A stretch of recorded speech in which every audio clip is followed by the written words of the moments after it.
দর্শক এই নিয়ে আরো বিস্তারিত জানাতে এই মুহূর্তে যুক্তরাষ্ট্রের নিউ ইয়র্ক থেকে আমাদের সাথে যুক্ত হচ্ছেন প্রবাসী সাংবাদিক শিহাবুদ্দিন কিসলু। আমরা যাচ্ছি তার কাছে। কিসলু, আমরা আপনার কাছ থেকে সহজভাবে জানতে চাইবো যে একজন সাবেক প্রেসিডেন্ট, পাশাপাশি প্রেসিডেন্ট পদপ্রার্থী, তার উপর এরকম নির্বাচনী জনসভায় হামলা, এটি আসলে যুক্তরাষ্ট্রের রাজনীতির গতিপথ আসলে কোন দিকে নিয়ে যাচ্ছে বলে মনে করেন?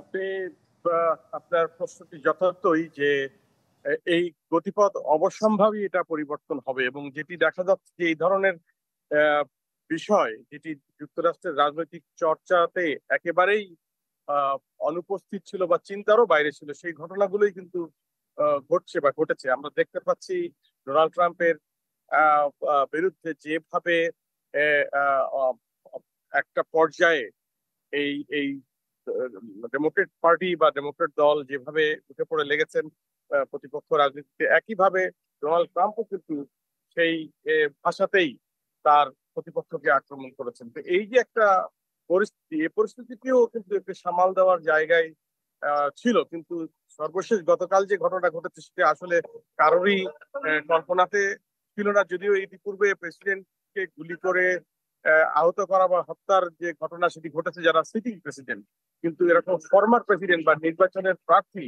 নির্বাচনের আগে এই র্যালিতে এই ধরনের গুলির ঘটনা, এটি সত্যই সাধারণ মানুষের মধ্যে এক ধরনের উদ্বেগ এবং উৎকণ্ঠা তৈরি করেছে। এবং যে বিষয়টি অবশ্যই এখান থেকে বোঝা যাচ্ছে বর্তমান পরিস্থিতি বিবেচনায়, যে যুক্তরাষ্ট্রের এবারের নির্বাচন শুধু যুক্তরাষ্ট্রের আভ্যন্তরীণ বিষয়ই নয়, এটা আন্তর্জাতিক ক্ষেত্রেও রাজনীতিতে নতুন একটি মেরুকরণ বা নতুন একটি দিক নির্দেশনা নিয়ে আসবে।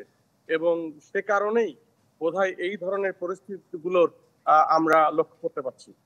জনাব কিসলু, আপনার কাছ থেকে জানতে চাই, নতুন রাজনৈতিক মেরুকরণের মধ্যে যদি নিরাপত্তা ব্যবস্থা নিয়ে যদি হুমকির থেকে থাকে, তাহলে সাধারণ মানুষ সেখানে নিরাপত্তা ব্যবস্থা নিয়ে আশ্বস্ত হতে পারবেন কিনা?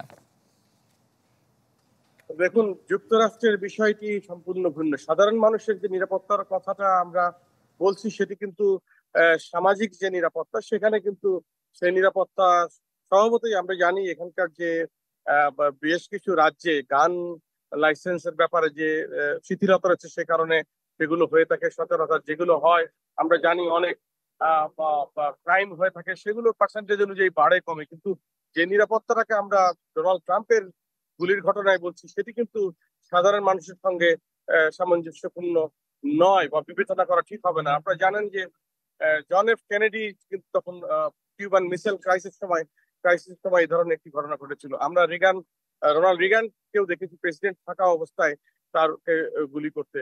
এই ধরনেরই একটি ইঙ্গিত এই ডোনাল্ড ট্রাম্পের গুলির ক্ষেত্রেও ধারণা করা যেতে পারে। তার কারণ বিশ্বের যে বর্তমান পরিস্থিতি, সেই বর্তমান পরিস্থিতিতে যুক্তরাষ্ট্রের যে অবস্থান সেটি কিন্তু অত্যন্ত গুরুত্বপূর্ণ, এবং বিশেষ করে ন্যাটো সামিটের পরে বিশ্ব নেতৃবৃন্দ যেভাবে যুক্তরাষ্ট্রের কাছ থেকে যেই ভূমিকা বা যেই নেতৃত্ব আশা করছেন, সেই জায়গা থেকে এবং যুক্তরাষ্ট্রের যে ভূ রাজনৈতিক যে পলিসি বা নীতি, বিশেষ করে আমি বলবো দক্ষিণ পূর্ব এশিয়া এবং এখন যেটা দেখা যাচ্ছে যে ইউরোপের কিছু অংশে, সেই বিষয়গুলো কিন্তু এখানে অত্যন্ত গুরুত্ব পাচ্ছে। এবং যে কারণে যুক্তরাষ্ট্রের পরবর্তী পররাষ্ট্রনীতি সেটি কিভাবে পরবর্তী নেতৃত্ব এগিয়ে নিয়ে যাবে, সেটি কিন্তু এই নির্বাচনে একটি বিশাল ভূমিকা বা বিশাল প্রশ্নের সৃষ্টি করেছে। এবং যে কারণে জো বাইডেনকে সরিয়ে, তার অক্ষমতার কারণে সরে যাওয়ার জন্য স্বয়ং ডেমোক্রেটিক পার্টির বাঘা নেতারা, ইভেন সাবেক প্রেসিডেন্ট বারাক ওবামা, সাবেক